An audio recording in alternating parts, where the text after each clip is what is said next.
Hi guys, Fat Pudding here. Welcome back to a GT7 race on Daily Races from last week. This one was recorded round Trial Mountain.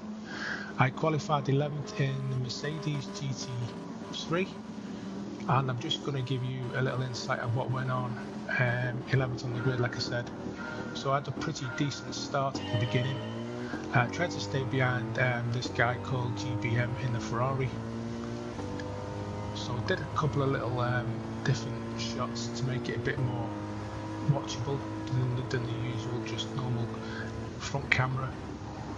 So I took this one full speed. You can't take that corner full speed, but beginning of the race with the tyres being cold, you've got to be a bit more cautious. So up on the inside on this turn here, tried to get on the inside like Brit the mechanic, the English guy, but he ends up causing a massive incident. 3, 4, 5 cars abreast. Luckily got round that corner there without incident. And the guy on the left, this guy just ended up hitting me about 3 or 4 times, caused a massive incident. Don't know how I got through that, but I did. I was expecting to get a penalty. Anyway, up into the inside now, through the tunnel, still in 10th position behind the Ferrari. So I'm trying to close this guy down. I don't think I'm close enough in the slipstream to catch him, but just trying to get heat into the tyres, just trying to steady my pace, just get into a nice little rhythm. So as you can see, I'm only half a second behind him, so I am in his slipstream, but this track, with it being so windy as it is quite hard in the initial stages of the race to get close enough for an overtake. So down into the penultimate, well, second to last corner of the first lap, right behind him in 10th place, sorry. Just thinking about making the move on the inside, but just thought to stay behind him and see if I can get him on the start-finish line, because he's a bit erratic. I'm sure he was using a pad. Yeah, took a bit of a wide move there. Thought this was my chance. He pushed me a bit more towards the wall, as you can see. And the guy in 8th place in the Porsche, I think he had a penalty. So 4 cars abreast coming into lap 2. Got the Ferrari behind me. He's getting hit by that other guy who hit me in the first lap. If you remember that little outtake he did. So up into 8th place now, through the tunnel again, trying to stay out of trouble. As you can see, because it is quite difficult, especially with the cars all over the track. Those 2 guys in front, MK5 and Mirko, jostling. MK5 Angel, sorry, in the skyline. He's just been given a penalty. I think that was due to him hitting the wall or going off the track. And we've got the Porsche behind us in 9th place. So this guy's got a 2-second penalty. He decides to slow down. Don't know why, bit strange, but as you'll see in a minute, he ends up trying to overtake me again for some strange reason. So I don't know if he was having like a controller or an issue with his PC or console. Maybe the steering wheel wasn't working correctly. So up into 7th place at the moment, and I've got this guy behind me, the guy who had the penalty, starts hitting me again in the rear. And I've got the guy in the Porsche as well. So this guy pushes me wide. Coming up to the second last corner again. So 3 cars abreast. These 2 guys were both having penalties. I really don't understand why they're jostling, because they know they're going to be going backwards a bit when they go to the penalty system. Checkpoint. So up into 7th place now, going into lap 3, trying to get away from these 2 guys. With those 2 guys having penalties, then I think you've got a good chance to get into the podium positions. So currently done a 1:55.8 on the second lap, a lot quicker than me first, as you know, with all the incidents going on. So back under the tunnel again, trying to catch this Mirko guy. Not sure what car he's driving.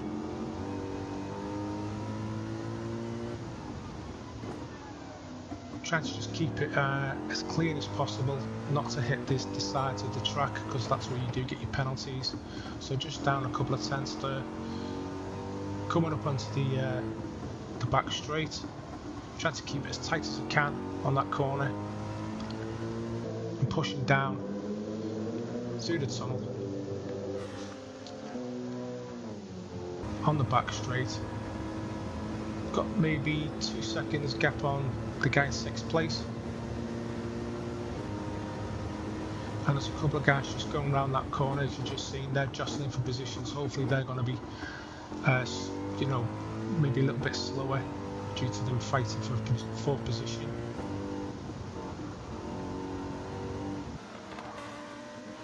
So I'm just trying to keep it tight on the apex, went a little bit wide there.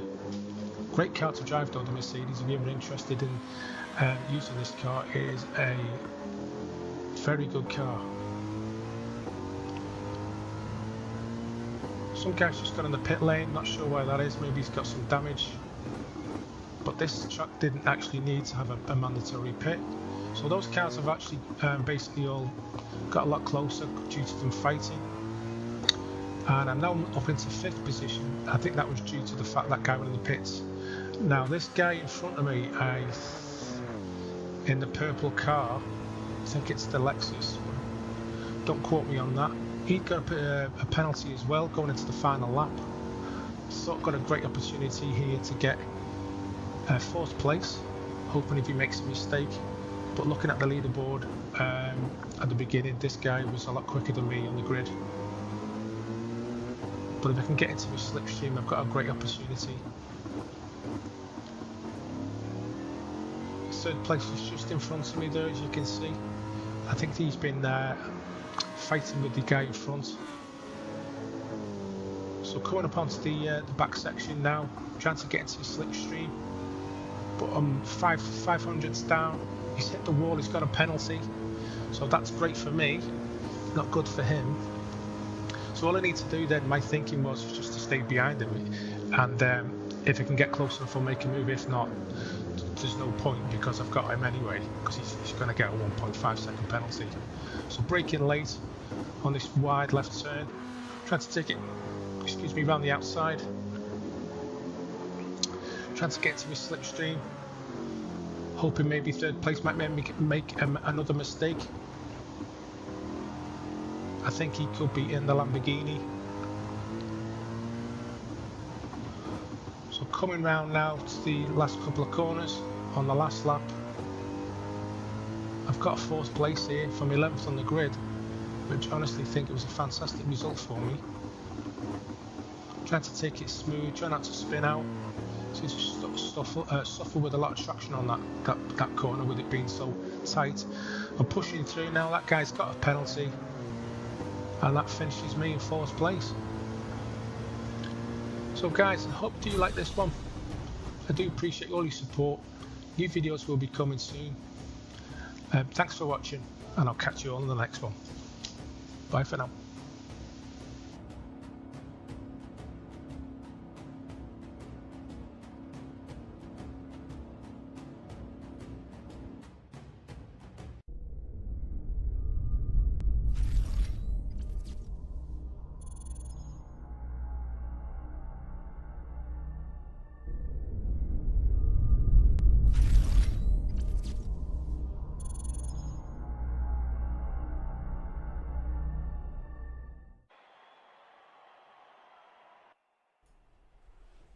Hi guys, Fat Pudding here. Welcome back to another episode of my channel. This one today is Forza Motorsport for a change.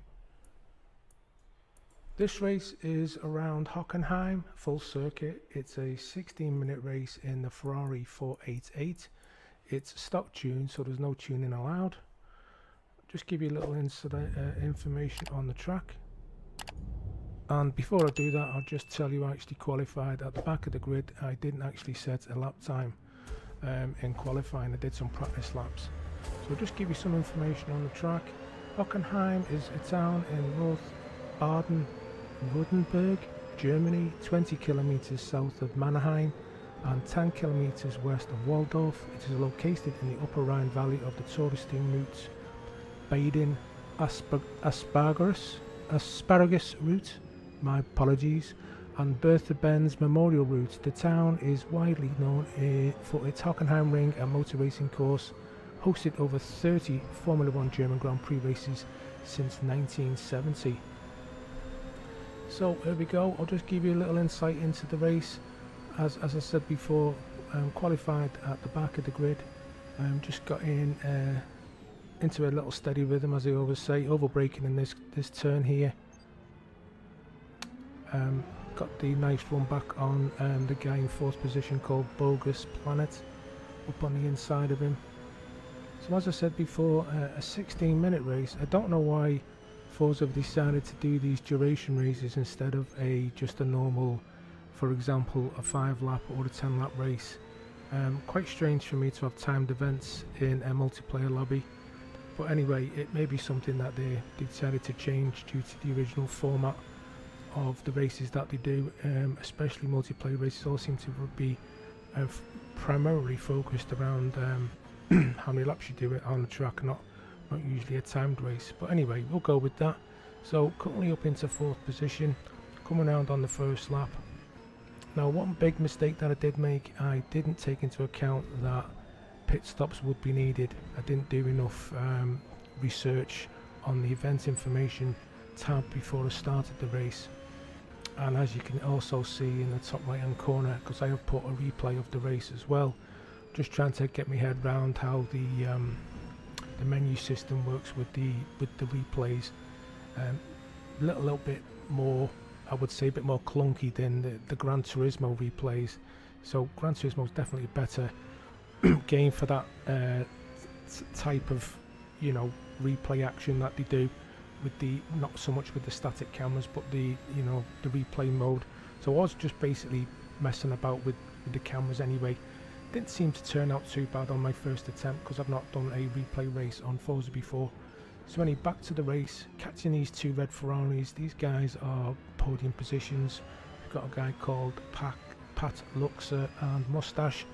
Now what I will say is, as I said originally, on making the right decision on the tyres and the amount of fuel, I did put enough fuel in the race, but there is a little surprise that one of these guys does do in front of us that does surprise all of us when it comes towards the end, so I won't really spoil it for you.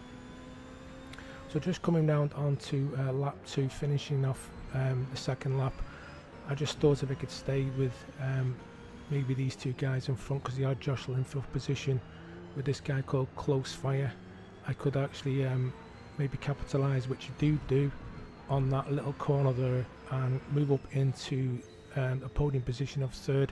Try to go around the outside of this Close Fur guy, but do run a little bit wide, so decide to get into his slipstream and maybe take him on the inside of turn 1, but this corner is quite tight, so I was just hoping that he wasn't going to rear end me, which he didn't. I did run a little bit wide there on turn 1, as you can see in the replay. I think I did actually get a little bit of a penalty there, as you can see in the top left hand corner. I think what it does is it puts you back, depending on what your penalty is, by the distance, not so much as the time limit, but the distance of how many miles you've done. So just coming back on a little bit more information about the track, I've just been looking. The full circuit is actually 2.84 miles, 4.57 kilometers, with a total of 16 turns.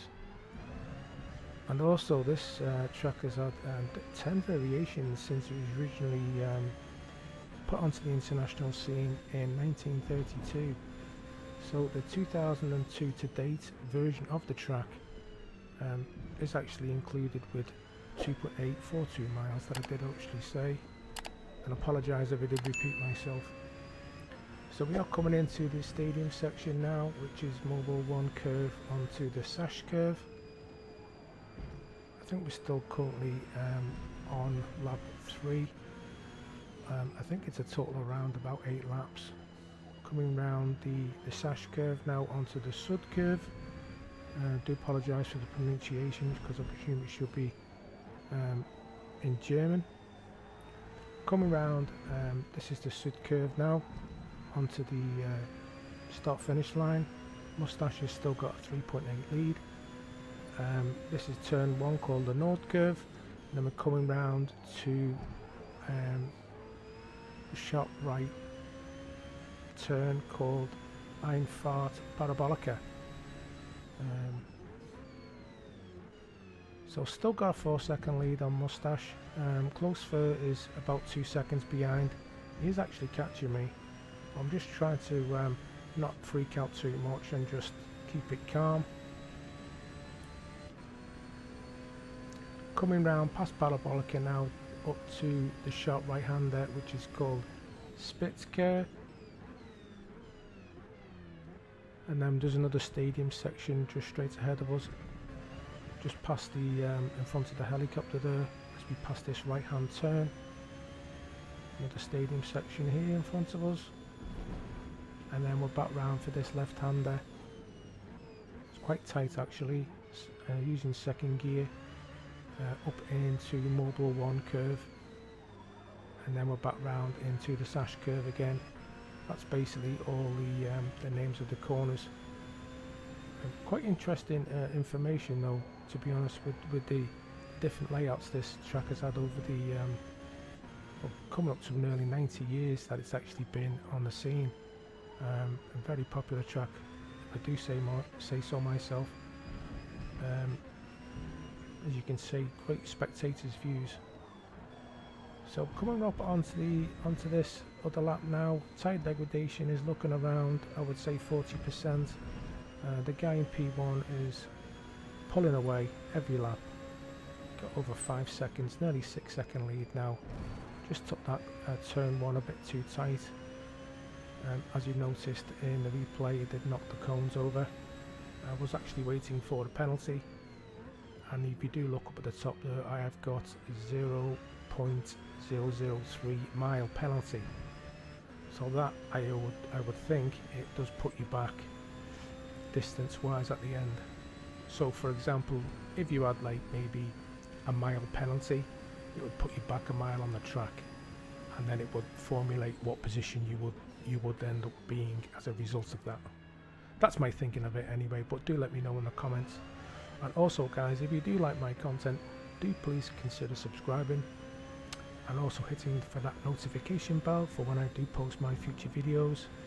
Currently, due to work commitments, I'm only been able to put out 1 a week at the moment, but hopefully if things do change, we'll be putting out more videos with new content, maybe a couple of times a week. All depends on life, you know how things are, especially as content creators.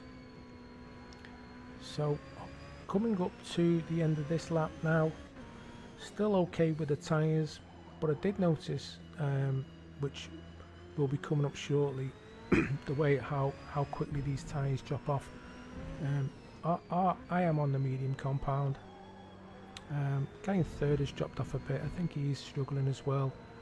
And I also did notice the strategy of the other people racing didn't go in the same lap as me. I did actually make a big mistake. As you look again there on the graphic, the left-hand tyre or left-hand rear tyre is actually down to yellow now. So this is a part of the race where I do start struggling for grip.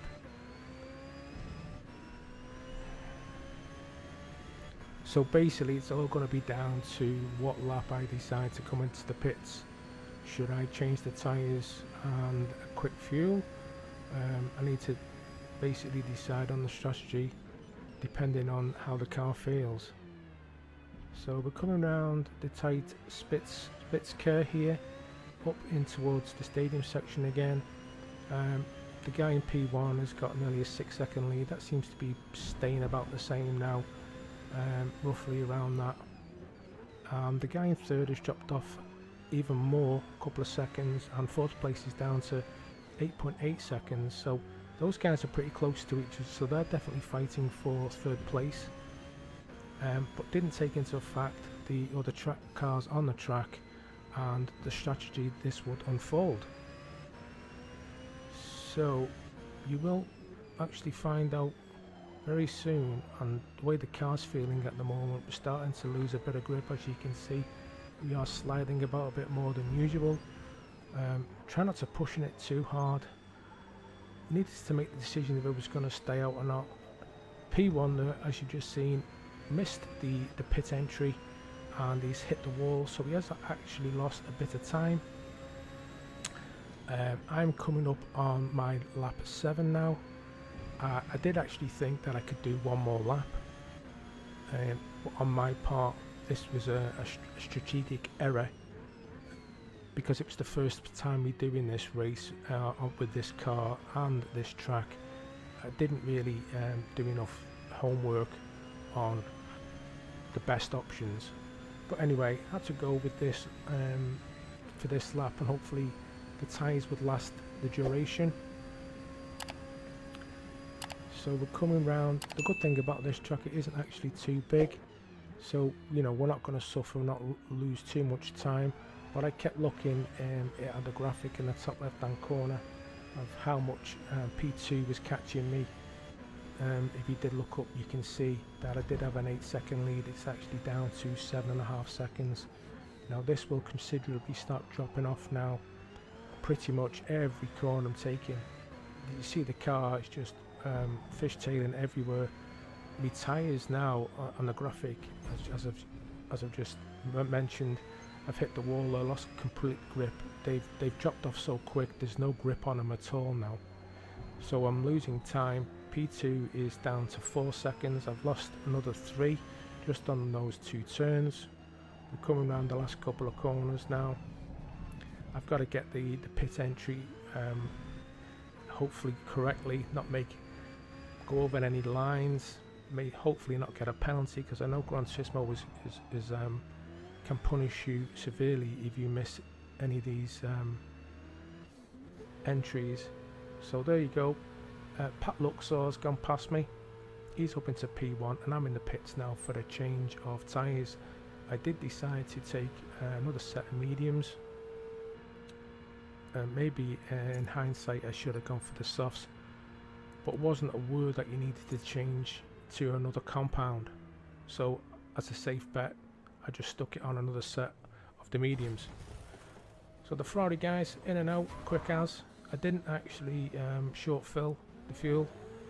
I did check to see how much we had. We did have enough for another 2 laps, if not a few more. We're currently out on lap 8 now, coming out the pit entry, staying on the inside of the white line not to get any penalties, and we're in 4th place.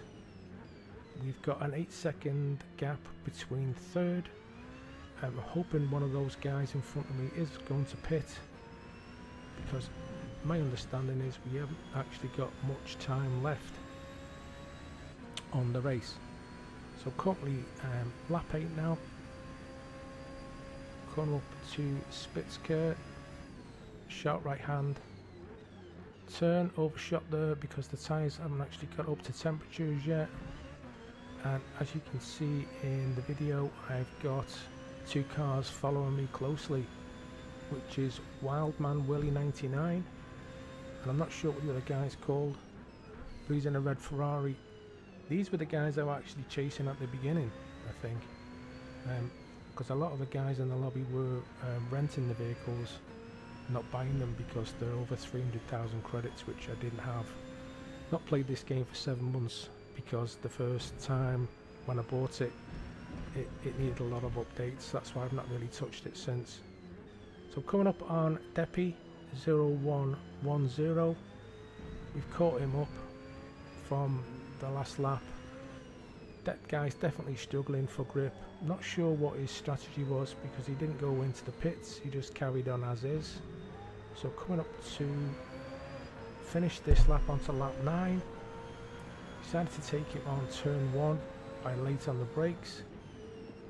He ended up braking a little bit later than me and running himself wide, so got that position back up into a podium position. Not actually sure if he interfered with the chasing 2 behind us, the 2 red Ferraris. So coming down that turn there, we've got a 1.9 second on close third. The guy's been chasing me since the very beginning of the race. Mustache is in second position, and if you've not noticed, Pat Luxor, the guy from the beginning of the race, he's actually got a 23-second lead, and I will explain the reasons for that. That guy started on the hard compound and has not pitted, which is in my book a great strategy if you can not fall too far back with the hard compound tyres, because I'm not sure how quick they are compared to the mediums. So this is basically coming up on lap 9 now. This is, as I'm aware, the last lap of the race. I've got a nice 2.5 second lead. So the race finishes pretty abruptly, as you've noticed, because it's not a duration of laps, it's a duration of time. So third place, up 5 positions from the back of the grid. I hope you enjoyed this one, guys. I hope I didn't rabble on too much. Definitely more content coming soon. Don't forget, if you do like my content, do please consider subscribing. I will post another video up in the corner for you right now to check out, and I'll catch you all in the next one. Bye for now.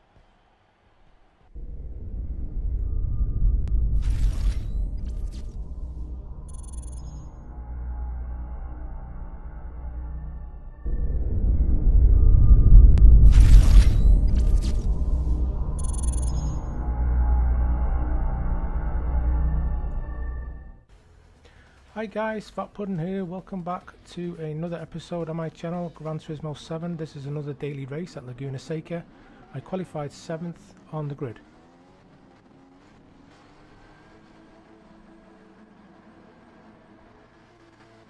So I hope you enjoy this one, guys. This is the daily race one I did in the Genesis GR4 car, stock tune, no tune, because I'm not actually looked into doing that as yet, but I will do, hopefully get a bit more competitive by doing the tunes. So I'll give you a rundown, bit of voiceover of the race. So try to get straight into this guy's slipstream in 6th position, going up towards the Andretti hairpin. Just trying to keep it clean for the first couple of corners, get some heat into the tyres. Nearly hit him there, as you've seen. Got hit from the back in that guy in 8th place in that Ferrari. So up into turn 3, just get me braking markers right, keeping it smooth, make sure I don't lose a position. Same into turn 4, and then heading back up towards the back end of the track into turn 5.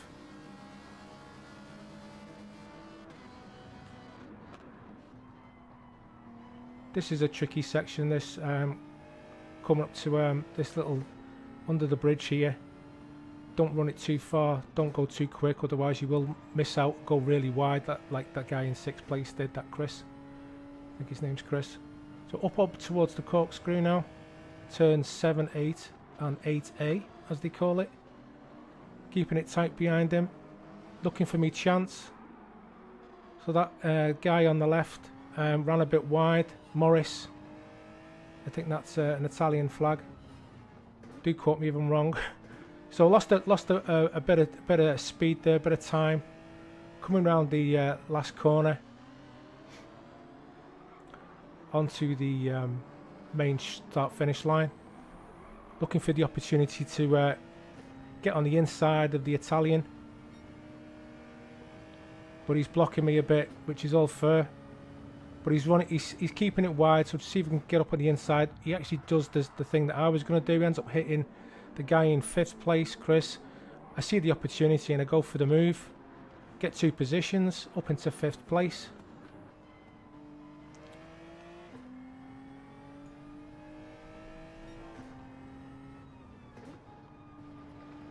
I then go towards the back end of the track now. Trying to catch up the Spanish guy in 4th position. Just make sure I'm checking my brake markers. But a bit of a toss up between 3rd and 4th here. That's Snake 69. Another Italian. Not actually sure if he's driving the the Seat, I think that's a Seat. Up towards the corkscrew again. Turn 7, 8 and 8A. Onto the rainy curve as they call it. Chasing down third place. As you can see, the Spanish guy went a bit wide there. Just trying to follow the driving line. I have got the driving line on, as if you noticed. You know, just learning the tracks as you go. Genesis is a good car. If you're actually interested in getting this one, good all-rounder for me anyway. Does suit my driving style. Not erratic on the acceleration or anything, or the braking, because I think I'm running traction control on 1.